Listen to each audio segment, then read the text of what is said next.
बिस्मिल्लाहिर्रहमानिर्रहीम।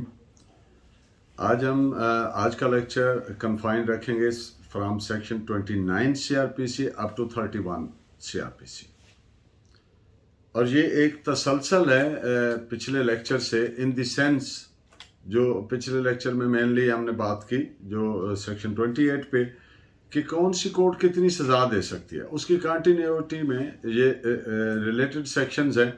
तो कहा जा सकता है कि ये पिछले लेक्चर का तसलसल है।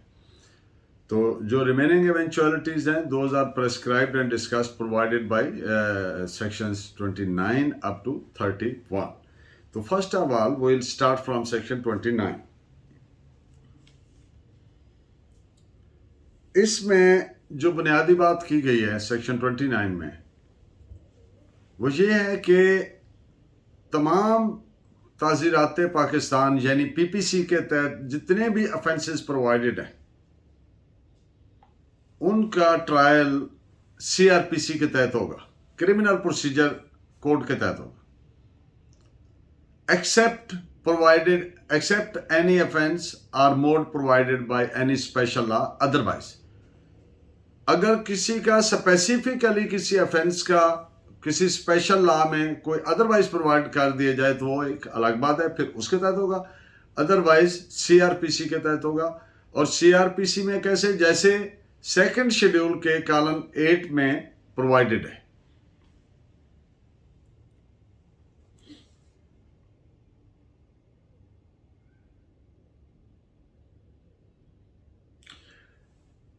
एक बात कि अगर किसी मैजिस्ट्रेट को कोई एडिशनल इजाफी चार्ज दिया गया है, कोई इजाफी जुरिस्डिक्शन दी गई है किसी स्टैट्यूट के तहत, तो उससे कभी भी उसका मकसद ये नहीं होगा कि वो उसके एज ए मैजिस्ट्रेट जो अदरवाइज इख्तियारात हैं वो सीज हो जाएंगे, ख़त्म हो जाएंगे, वो बिल्कुल मौजूद रहेंगे। और वो जो एडिशनल जुरिस्डिक्शन दी गई है वो भी उसी तरह से रहेगी अनटिल प्रोवाइड अदरवाइज। इस पे आप केस लॉ नोट फरमा लीजिए। पीएलडी 1970 टाका, पेज है 260। जो आर्म्स ऑर्डिनेंस है, जो प्रोहिबिटेड आर्म्स या जिनका वो नॉर्मली हम कहते हैं offences under 13 and 20 of the arms act 1965, तो उसका ट्रायल मैजिस्ट्रेट साहब करेंगे। ये केस लॉ की 3 लाइन्स में पढ़ देता हूँ। Specific forum of magistrate first class is provided by section 14A of arms ordinance 1965 read with section 29 of CRPC, and trial of accused under section 13A of arms ordinance by sessions court is illegal and unlawful। इस पे case law है 1996 Pakistan criminal law journal, page 1689।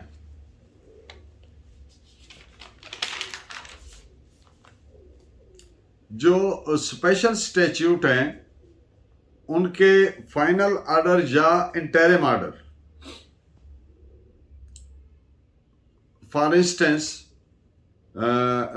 Special court ATC court का मिसाल दे देता हूँ कि उसके किसी फाइनल ऑर्डर या ऐसा इंटरिम ऑर्डर से एग्रीव्ड है एक आदमी जिसके हर वो ऑर्डर जिसकी अपील प्रोवाइडेड नहीं है, तो उसमें रिवीजन मेंटेनेबल है और वो हाई कोर्ट में होगी। इस पे केस लॉ आप नोट फरमाइए कि PLD 1980 Lahore, page 54।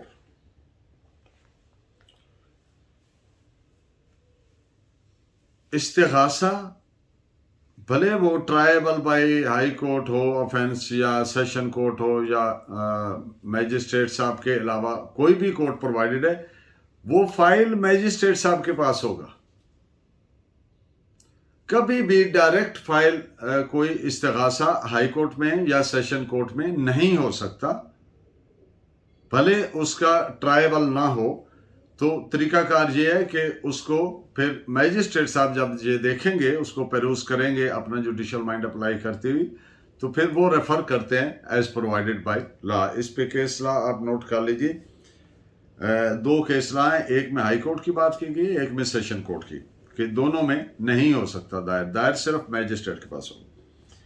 PLD 1982 federal शीत court page 95 and 1995 MLD page 1615। Section 29B CRPC, इसमें इसका जो जिस्ट है, मेन लुबी लुबाब है, असल जो मफहूम है इसका वो ये है कि अगर कोई जुवेनाइल है, नाबालिग है, ऐसा नाबालिग जिसकी एज 15 साल से कम है, तो सिवाय इसके कि कोई उसने ऐसा जुर्म किया हो जिसकी सजा मौत है या ट्रांसपोर्टेशन है, जिलावतनी है, मुल्क बदरी है, इसके अलावा तमाम ऑफेंसेस मैजिस्ट्रेट साहब सुनेंगे। इसको रेड विद किया जाता है उसके सेक्शन 8 सब क्लास 1 ऑफ रेफॉर्मेटरी स्कूल्स एक्ट 1897। तो इस पे केस ला नोट फरमा लीजिए, बल्कि केस ला की इस पे जरूरत नहीं है। ये सेक्शन 29B में ये बात स्पेसिफिकली प्रोवाइडेड है जो मैंने अर्ज की, यानी सिवाय सजाए मौत और जिलावतनी के बाकी तमाम ऑफेंसेस ट्राई किए जाएंगे, यानी केस वो चलेगा फौजदारी किसके पास? मैजिस्ट्रेट के पास। किस सूरत में? जब ऑफेंडर अक्यूज्ड की एज 15 साल या इससे कम है।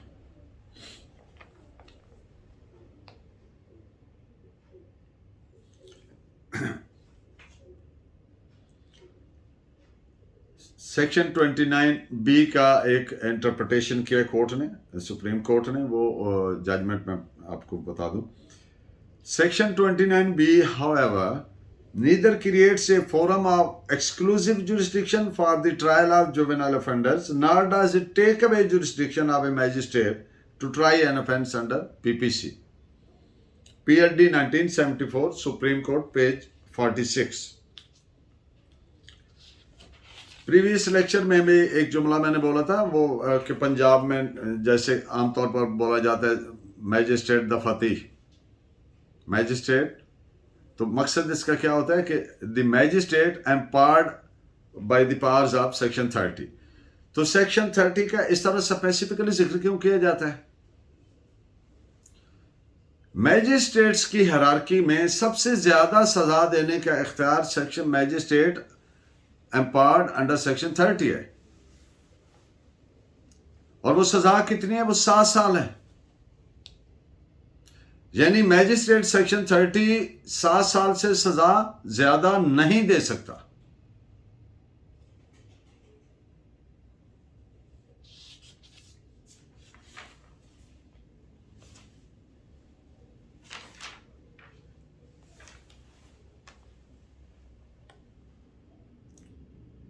अब एक ऑफेंस है 336। अब ऑफेंसेस तो ट्राइबल बाई हो सकते हैं मैजिस्ट्रेट सेक्शन 30 के बाद सिवाय डेथ के, लेकिन सजा 7 साल से नहीं ज्यादा दे सकता। अब एक सिचुएशन अराइज हुई कि ऑफेंस अंडर 336B PPC, तो इसमें आप याद रखिए कि जो ऑफेंसेस जिनको बाय लेजिस्लेचर शेड्यूल्ड ऑफेंसेस उनको बोलते हैं वकला साहब, तो जो 80 एक्ट के शेड्यूल में दे दिए गए हैं, तो वो चूंकि वो स्पेशल लॉ है तो वो फिर 80C उनको उनका ट्रायल करेगी, तो मैजिस्ट्रेट साहब नहीं कर सकेंगे, वो स्पेशल कोर्ट ही करेगी क्योंकि वो स्पेशल लॉ में आ गए। तो इस पे नोट फरमाइए 2014 Pakistan criminal law journal page 901। तो जो मैंने गुजारिश की कि 7 साल से ज्यादा सेक्शन 30 मैजिस्ट्रेट सजा नहीं दे सकता, तो फिर वो क्या करेगा? अंडर सेक्शन 347 CRPC उस तरह के मुकदमा जिनमें वो समझते हैं ज्यादा सजा देना भी मुनासिब होगा, डेथ और दूसरे तो भेजने भेजने, लेकिन इस तरह जिनमें उसका डिस्क्रिप्शन आ रहा है, तो फिर वो सेक्शन 347 CRPC के तहत सेशन जज साहब को रेफरेंस के तौर पर भेज देंगे।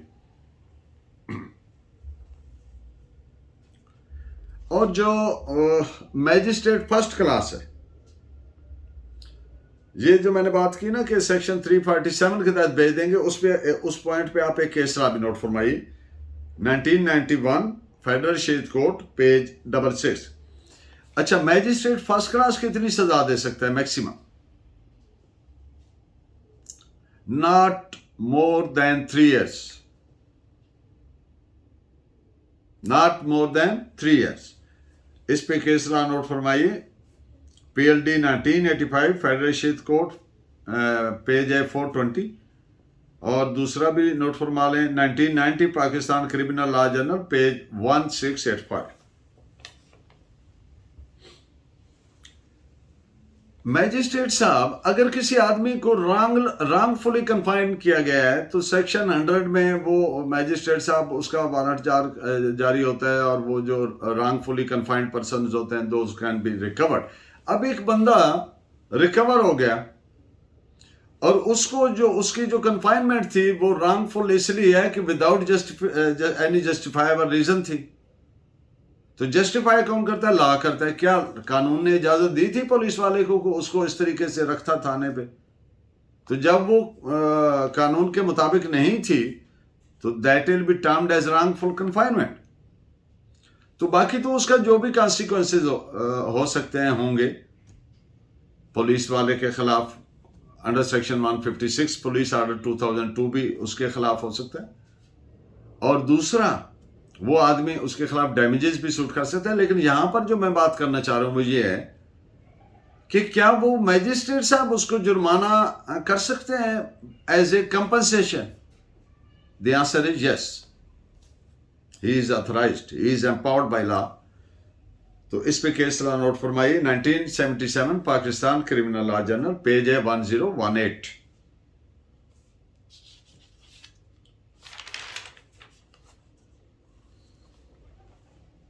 अब बात यह है कि सेक्शन 30 का मैजिस्ट्रेट है, उसके पास इस्तिगासा दायर हुआ तो पहली डेट पे कानून कहता है, सेक्शन 200 कहता है 200 CRPC कि सबसे पहले क्या होगा, इस्तिगासा जब दायर होगा तो मुस्तगीस का बयान रिकॉर्ड किया जाए। अब हुआ क्या कि पहली डेट पे मुस्तगीस का बयान रिकॉर्ड ना हुआ, तो क्या इसका कॉन्सिक्वेंस, एक जो लीगल रिक्वायरमेंट थी पूरी नहीं हुई, तो क्या कॉन्सिक्वेंस क्या होगा कि इस्तिगासा खारिज कर दिया जाएगा? It will result in dismissal of the complaint whether? The answer is no. क्यों? इसलिए कि ये वो irregularity है which is curable.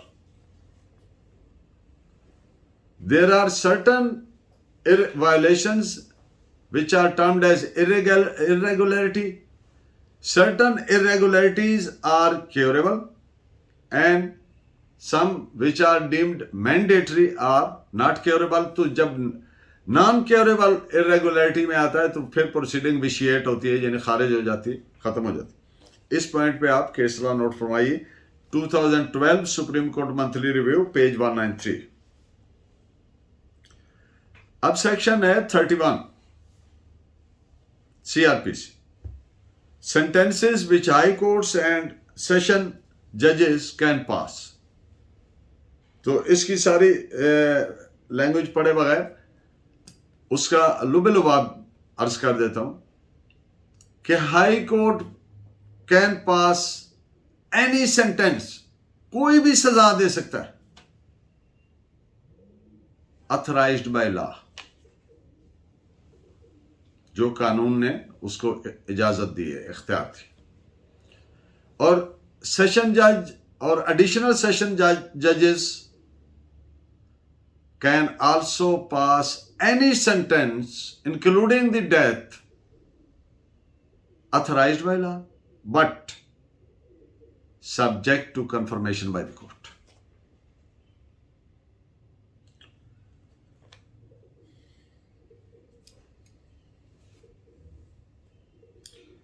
और असिस्टेंट सेशन जज, इसको मैं वजाहत कर दूंगा आगे असिस्टेंट सेशन जज की। असिस्टेंट सेशन जज can pass any sentence authorised by law except death, imprisonment for life और एनी सेंटेंस एक्सीडिंग 7 years।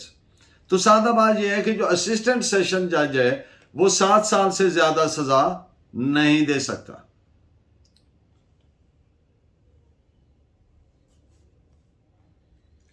इस पे केस लॉ भी नोट कर लें। वैसे तो ये स्टैट्यूट बोल रहा है लेकिन केस लॉ नोट फरमा लीजिए कि सेशन जजेस एंड एडिशनल सेशन जजेस if appointed under CRPC enjoy same judicial powers as regards awarding of sentences। 1998 Pakistan criminal law journal page 572। Additional session जज साहब जो हैं वो क्या उनके पास रिवीजन जब दायर हुई तो क्या वो जो सजा दी गई है उसको बढ़ा भी सकते हैं, एनहांस भी कर सकते हैं? तो इसका सादा सा तो जवाब ये है कि यस। लेकिन एक चीज आप ज़हन नशीन करने की है कि कर तो वो सकते हैं, एनहांस तो वो कर सकते हैं, बढ़ा सकते हैं सजा, लेकिन कितनी बढ़ा सकते हैं ये बात मैं क्लियर करना चाह रहा हूं। यानी वो उससे ज्यादा नहीं बढ़ा सकते कि जो सजा ट्रायल कोर्ट जिसने ट्रायल किया है उसको जो इख्तियार था उससे ज्यादा नहीं बढ़ा सकते। तो इस पे 3-4 केस मैंने आपके लिए सर्च किए, वो आप नोट फरमाइए। PLD 1917 Lahore page 106, PLD 1982 Peshawar 34 and 1982 Pakistan criminal law journal page 436।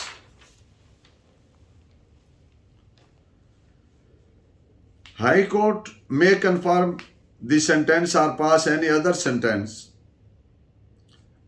अब कोई भी session court death sentence award करती है तो मैंने जैसे पहले अर्ज किया सेक्शन 31 के सब क्लास 2 में सेशन जजेस की सेंटेंसिंग करने की पॉलिसी में कि वो सब्जेक्ट टू कंफर्मेशन, तो उसमें हाई कोर्ट क्या क्या इख्तियारात कर सकते हैं। एक तो ये है कि वो उसको कंफर्म कर दें, दूसरी ये है कि उसमें सजा को सेटिसाइड कर दें, अनल फरमा दें, तीसरी ये है कि उसको रिमांड कर दें for retrial under the same charge और एनी अदर चार्ज दे में प्रेस्क्राइब प्रोवाइड। तो यानी कि हाई कोर्ट के पास इमेंस पावर्स है, वो सजा बढ़ा भी सकते हैं, घटा भी सकते हैं, सेट खत्म भी फरमा सकते हैं। तो इस पे आप केस लॉ भी नोट फरमा लीजिए।